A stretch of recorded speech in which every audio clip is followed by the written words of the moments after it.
He was just 56 years old. He was only 56 when he left the planet. When you go to his Samadhi, you can see it's written down 1946 to 2002 March. Giriraj Maharaj says that his insight, his intelligence, and his association with Srila Prabhupada made him uniquely qualified to answer questions and give guidance.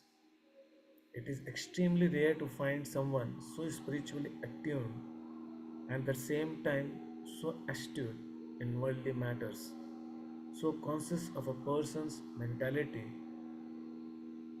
and psychology and mood and sincerity. So he used to understand very nicely everything. It was says that he used to understand the mood of Prabhupada. Before Prabhupada used to give him some seva or say something, he used to understand that Prabhupada mood and he used to do that seva. That much he was very close to Prabhupada. So he was Prabhupada's eternal servant, and even Guru Maharaj also. Like I said, they both served Prabhupada last days very closely. We can see. So in the Ocean of Mercy, you can see Guru Maharaj often quotes about Srila Gurudev, and it's a very wonderful book. All of you should read the Ocean of Mercy. It's very nice. So on this day, I remembered Srila Gurudev. I would like to thank Bhakti Prema Swami Maharaj that he remembered me, a fallen soul like me, so that I can remember my Guru Maharaj. It's so nice to see his picture coming on the screen, because we are busy in our sevas. I hear him very regularly, but never says video and all that. I do see video of Prabhupada, but not Gurudev. But I have made a point now. I will see video of Gurudev also. Very few videos are there of Gurudev. So there will be now. Further, we'll hear one lecture of Gurudev, very short, very nice, very famous lecture in Fiji he gave, God, Demigod, Incarnation. From that 24 minutes, this question answer session, which is very nice. So we will hear that now. Thank you very much. Hare Krishna. I want to add one or two points. Yes, very nice. The Mayapur you are saying, that is His Holiness Tamal Krishna Goswami personally bought alone.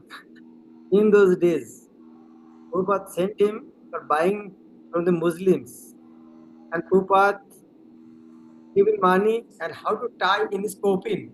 Prabhupada taught him, and with that way he went alone Mayapur, and Prabhupada was very anxious. Muslim Mullah is one young foreign boy with money, maybe a skill not coming. At 1 a.m. midnight he came. Prabhupada was sleeping, and Prabhupada in front of him, he said, Prabhupada, Mayapur is yours. So he is Tamal Krishna Goswami. Another introduction, Srila Bhakti Prema Guru Maharaj, in all his dealings, used to him as an elder brother. His respect and mood always, and he's so much in his lectures and behavior, he told, is so much indebted to His Holiness Tamal Krishna Goswami. It is very nice that we are able to hear from all of you. Thank you very much. Maharaj, I would like to thank you very much. You started such a unique, wonderful program.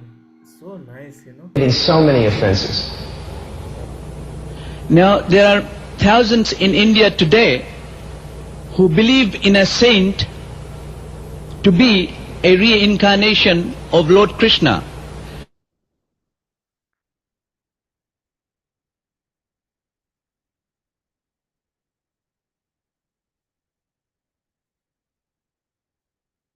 What happens, Krishna? Krishna Kirtan? In so many offenses. Now, there are thousands in India today who believe in a saint to be a reincarnation of Lord Krishna. The reincarnation himself has not predicted, has never predicted that he is a reincarnation of Lord Krishna, but the devotees are predicting that he is a reincarnation. I would like to ask you whether it is true that the present saint whose teachings are basically from the Bhagavad Gita is a true incarnation of Lord Sri Krishna? I don't know who you're speaking of. Could you first tell me? He is Sri Satya Sai Baba, known as Bhagwan Sri Satya Sai Baba. Alright. As I mentioned earlier, the incarnation of God is mentioned. Krishna says, Jada yada hidanmasya ganir bhavati bharata abhyutanam adanmasya tadatmanam sijamyaham. His appearance comes once in every day of Brahma. Once in every day of Brahma I have already described. Brahma lived for 1,000 times 4,320,000 years, and Krishna comes in the 28th millennium during that one day of Brahma. This is one day of Brahma, not the full lifetime. So Krishna came 5,000 years ago. So his next scheduled incarnation as Krishna will not be again for a very, very long time.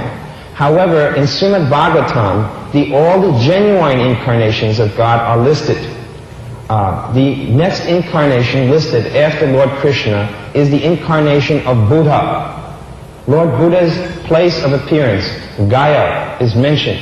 His father and mother's name is also mentioned, and his activities are also mentioned. After Lord Buddha, the next incarnation which is mentioned is Sri Chaitanya Mahaprabhu, who is described, Krishna Vana Tvisha Krishna Sango Pangashta Parshadam Yajnai Sankirtanai Prayer Yajantihi Sumedasha. In this Kali Yuga, the Lord will advent himself in a golden color, accompanied by his associates, and will dance and chant the Hare Krishna Mahamantra. The next incarnation after Sri Chaitanya Mahaprabhu is Kalki Avatar, who comes at the end of Kali Yuga in approximately 427,000 more years. Now between Chaitanya Mahaprabhu and Kalki Avatar, no other incarnation is mentioned in scripture. So this is one point.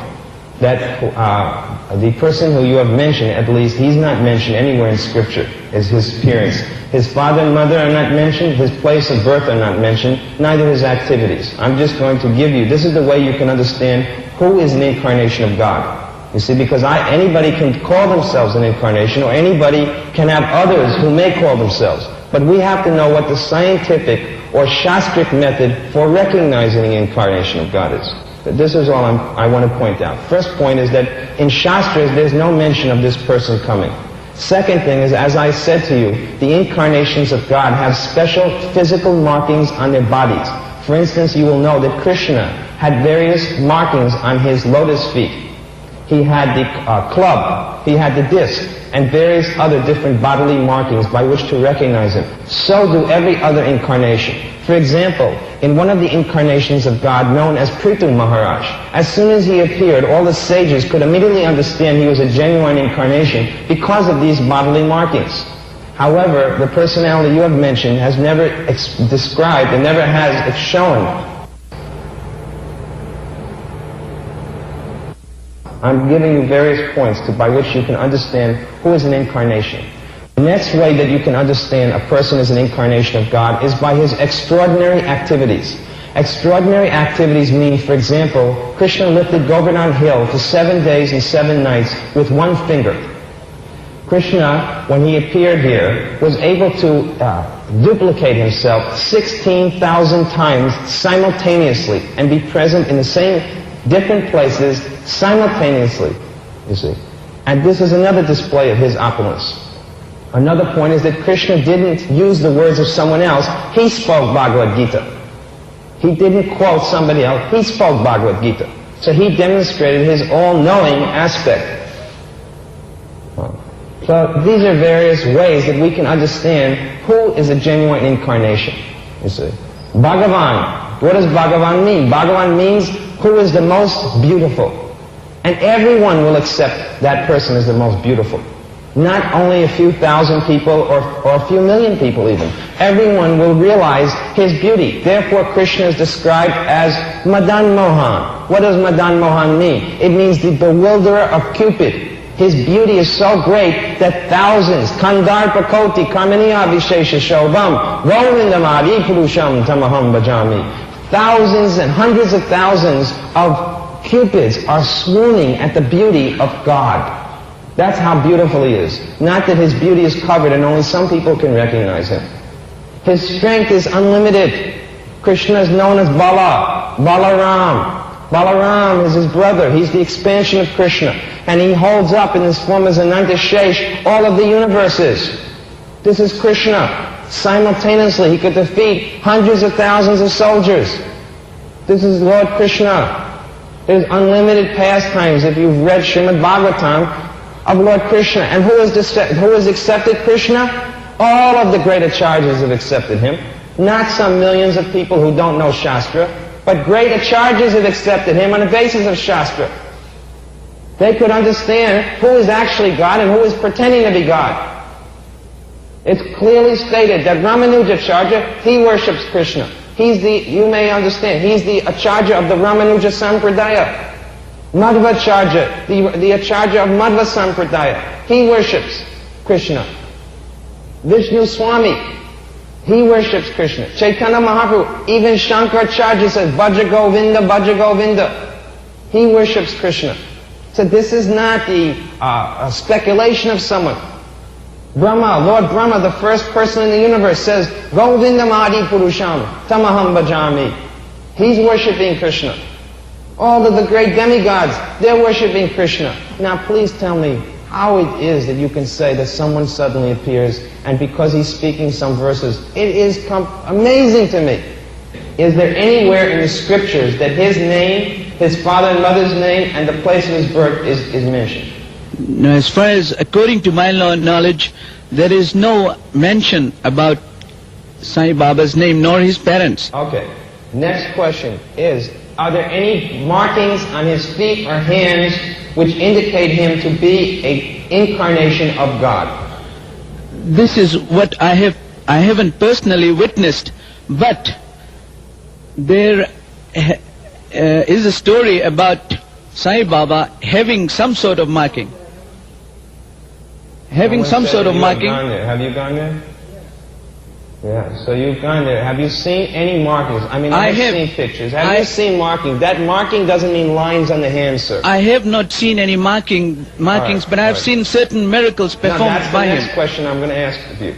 That so far you've answered that you have, that's all right. So far you have answered that he's not mentioned so far that you know in Scripture. Neither he has any markings so far you know on his body to indicate him as an incarnate. The next thing, as I mentioned, is by his wonderful activities. So now you are about to tell us some of the miracles which he has performed. So you can describe some of these miracles which make him the supreme God. Please tell us. Well, I have seen certain miracles performed by Sai Baba in India. Yes, I have witnessed it with my own eyes. Miracles which have cured people with different types of diseases, particularly for one like cancer. Also that he has materialized certain articles, like certain objects. Like what? Religious photographs. A religious photograph. Yes, small statues of Lord Shiva, Lord Ganesha, right? And sacred ashes by the wave of his hand. Just a mere wave of his hand, he has ashes, sacred ashes, and he gives it to devotees. This is what I have personally witnessed. So the first miracle that you mentioned is that he has cured people of cancer. Now I would like to know how many cancer patients have also been cured in hospitals. Is there anyone who ever suffered from cancer who was cured by someone else besides the person you're mentioning? In other words, if there's any doctor who by his treatment has cured patients of cancer, then according to you, that doctor can be called Bhagavan. That's the first point. Whether he does it by his hand or whether he does it by an instrument, I don't think it makes much difference. The real point is that the person got cured of cancer. So now, this means that anyone who can cure someone of cancer is God. This is one of your miraculous statements. Another miraculous statement is that he manufactures pictures and deities within his hand. Now, I would like to point out to you that these same pictures and deities are available in any shop, in any holy place in India. Now, my point again is that what is the value of the miracle? You see, I'll even accept, let us say that we accept that he did manufacture those things in his hand. How valuable is that miracle? In other words, that miracle is as valuable as the value of the picture or murti. Because the same picture or murti happens to be available in a shop, in a holy place, for 10 rupees or 100 rupees. No. Just like gold, for example. I know so many miracles which he is said to have performed. He's said to have shown gold, manufactured gold. How much gold? How much gold? 10,000 bricks of gold? Then it's valuable. But a little lump of gold, I can go to a jeweler's shop and purchase it, sir. If that's all you have to do to become God, oh, it's very easy. There must be lots of gods going around the world. Now, I want to point out that my Gurudev, my spiritual master, Srila Prabhupada, was asked by some people in India, please, Swamiji, show us some miracles. So he said, I'm showing you a miracle. I'm showing you these boys and girls who were formerly addicted to the most sinful habits in the world. And they have completely given them up and dedicated themselves 100% to the service of Krishna. Now you decide, which is the more valuable miracle? To make someone a devotee of God, or to give someone some ashes? Which is worth more? I can light a fire here and create heaps of ashes. That doesn't make me God. What difference does it make whether it comes out of my hand or it comes from a match? Ashes are ashes. The value of it is ashes. But God is the controller of everything. Aham sarvasya prabhavo matta sarvam pravartate. He has created all the planets and all of the worlds. This is God. Aham bija prapitapita. He's the seed-giving father of everyone. And he knows the mind of everyone. You should go in front of this person. Let everyone go in front and say, please tell me exactly what's on my mind. He can't do it. I'll guarantee you, he won't know what's on my mind. Because he doesn't have that power. Only the Paramatma. Only Paramatma has that power.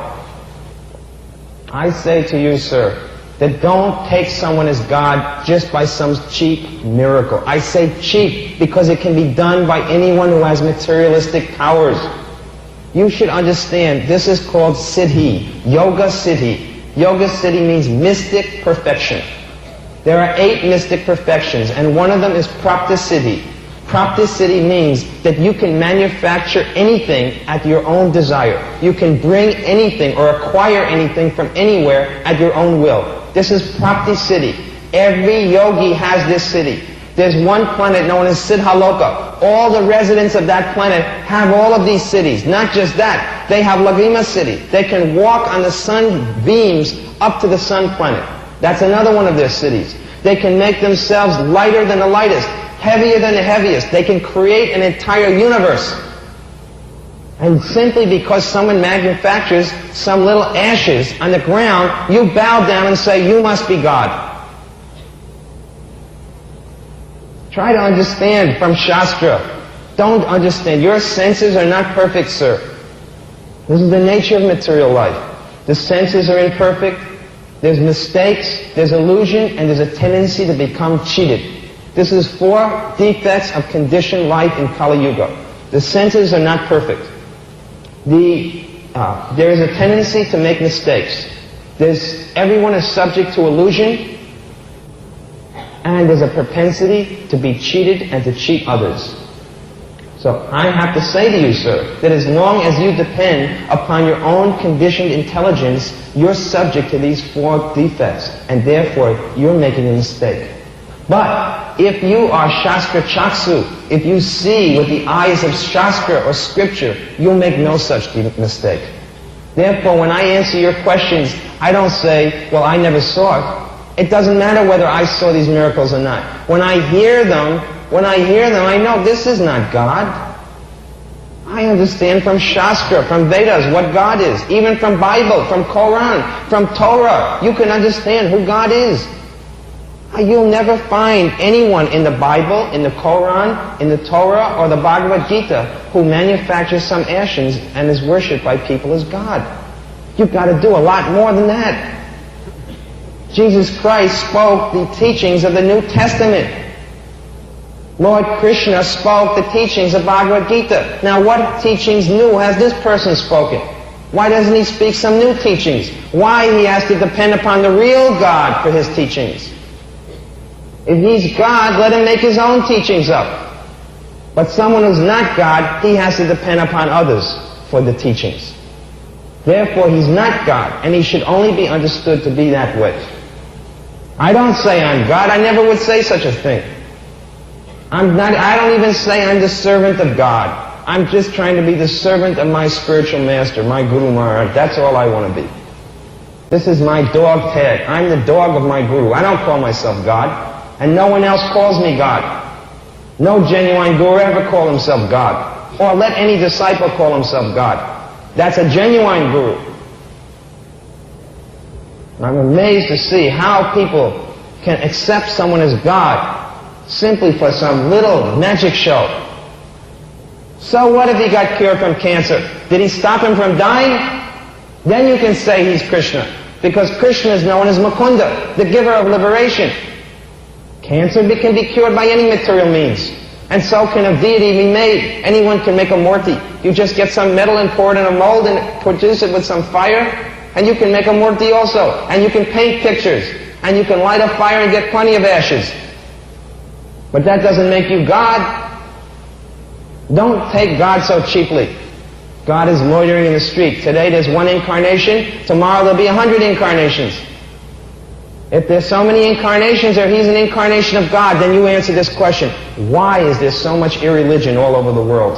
When Krishna was present on this planet, he destroyed irreligion. There was no irreligion because he killed all the irreligious elements. But I say that every single day in the reign of this new God that you are mentioning, irreligion is increasing more and more and more. Then how you can call him God? God comes to destroy irreligion. Yada yada hi dharmasya. Glaniya bhavati bharata. Abhyutanama dharmasya. Tadatmanam sijamyaham. He says, I come to restore religion. But I see irreligion increasing.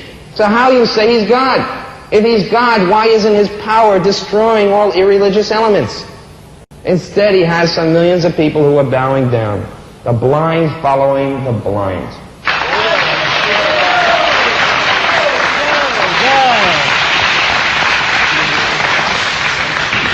Now your teacher says that he is God, but then why does he sing Krishna bhajans? That means he admits that Krishna is the real God. If he says that he's God, he should sing his own bhajans, but he's singing Krishna bhajan. That means Krishna is actually God. Now how to worship Krishna, that you'll have to learn from the Hare Krishna movement, because this is the standard movement for teaching how to worship Krishna. We don't have a bunch of followers who worship this God and this Guru and that Guru. Our devotees of the Hare Krishna movement are very clear about who is God. Therefore, they only worship Krishna. They don't follow a little teaching from here and a little teaching from there. This is simply a big hodgepodge. You have so many gods, so many gurus. Utpat. Big hodgepodge of different types of worship. This means many roads, taking so many paths and getting nowhere. We will take one path, straight back to home, back to Godhead. That is our philosophy. I think if the society continues to expose those cults and the leaders of the cults, it could in a way make people realize that they are not supposed to follow blindly those what you call charismatic leaders or spiritual leaders. I would only like to state that since I have been a devotee of Lord Krishna ever since my mother was a devotee, I will still be a devotee of Lord Krishna until I live. And I think in my own conscience, there is nothing wrong in being not a devotee of Sai Baba, but be a believer in his teachings. Now you say that you worship Krishna as well as Sai Baba, and that you've worshipped Krishna since childhood. But one thing you should understand, that when you worship Krishna, then you don't worship anybody else. Because Krishna says, Sarvadamam Parityaja, Mame Kam Saranam Braja. He says you give up the worship of everyone else and everything else, and you simply worship Him. Being a devotee of Krishna is not such a cheap thing, that you can worship Krishna, worship this God, worship that God, or this guru and that guru. You make up your mind. Now I do thank you once again for giving me the right answer and explaining to me. As I have said, that I have never said in my conversation that I also had believed in Sai Baba to be a true incarnation of Lord Krishna. But as I have said, that there are thousands who believe in him as a true incarnation of Lord Krishna. This is what my question was. Now you have given me the right answer, and I thank you once again for explaining to me in detail.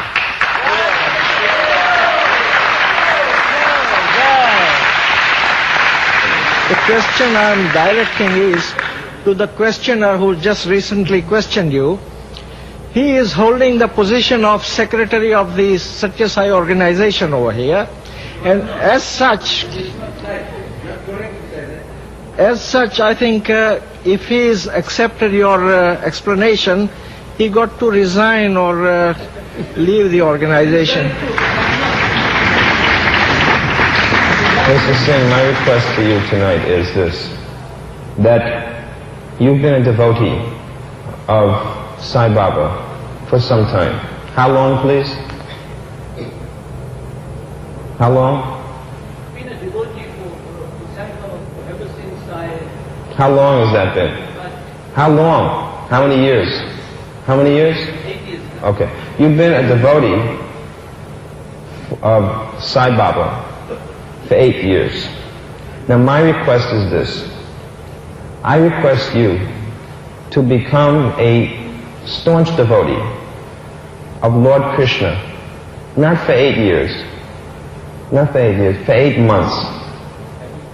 8 months.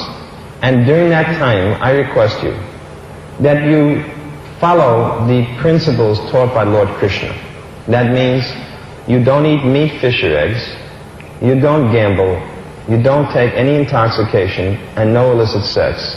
And every day you chant 16 rounds of Hare Krishna Japa. Now if you will do this for 8 months, I say that you will get more blessings, more mercy, more knowledge in those 8 months that you will get in 800 years from the present type of worship that you're doing. And the only way that you'll know if I'm right or not is by trying it. And furthermore, I would like to tell you that if you do what I'm saying and you don't find that you get more mercy, more blessings, and more knowledge in those 8 months, then I stand on record that I will give you a check for $10,000. And I'm making this public declaration here, that I will give you a check personally for $10,000 if after 8 months of worship of Krishna, you don't find yourself improved in every respect from your present mode of worship. But to answer your question is to be Lord Krishna's devotee for 8 months only. I think I would only like to say that the basic principles which you have just said, that to fast on certain intervals and on certain items, I think I would try on that and see the difference then.